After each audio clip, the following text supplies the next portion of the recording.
Bonjour tout le monde, j'espère que vous allez bien, je suis ravie de vous retrouver enfin en vidéo.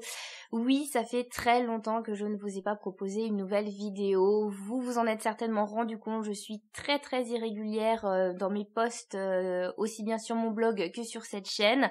Je ne vais pas en parler spécialement dans cette vidéo, mais je vais vous mettre en barre d'infos le lien vers un article de blog où je vous explique un petit peu mon souci d'organisation et le pourquoi du comment je n'arrive pas à être régulièrement présente sur internet pour vous parler de livres.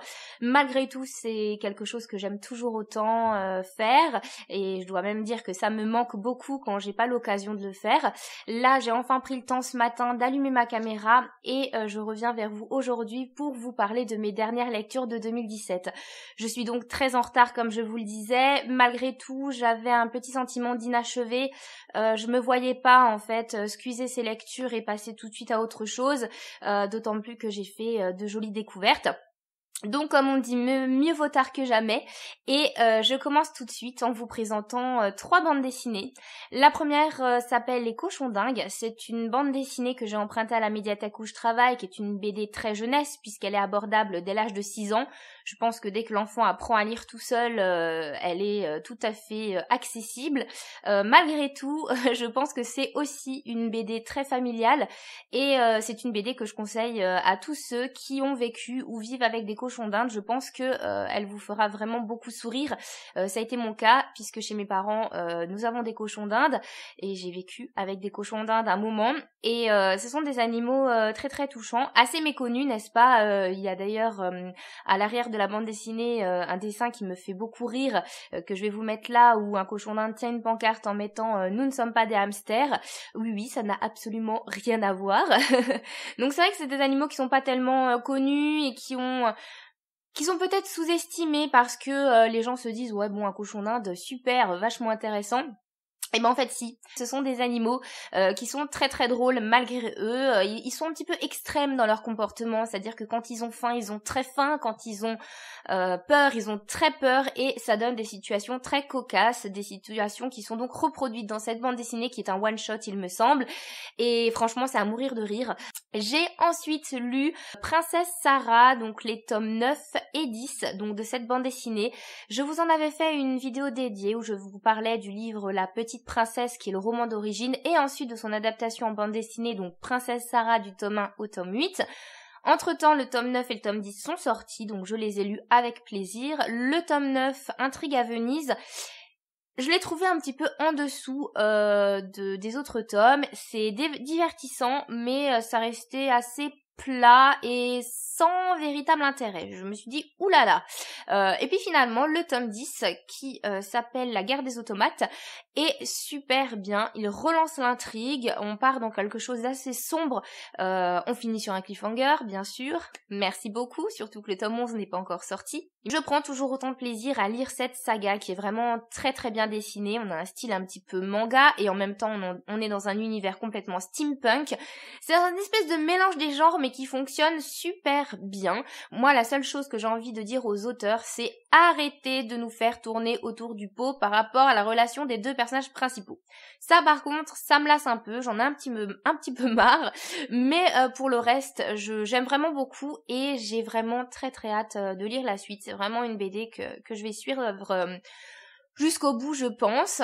J'ai également lu un roman jeunesse, Isis, 13 ans, 1m60, 82 kg, signé par Sophie Rigal-Goulart.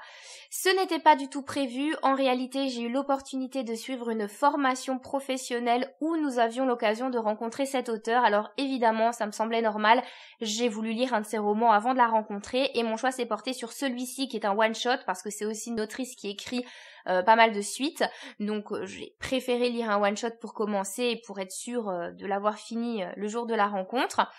C'est un petit roman abordable dès 10 ans qui fait beaucoup de bien et qui me semble est à mettre entre toutes les mains On aborde vraiment pas mal de sujets assez douloureux lorsqu'ils sont vécus par des adolescents. Dans le cas d'Isis, on va parler à la fois du surpoids, du harcèlement scolaire, de l'absence de la figure paternelle, de la pression familiale.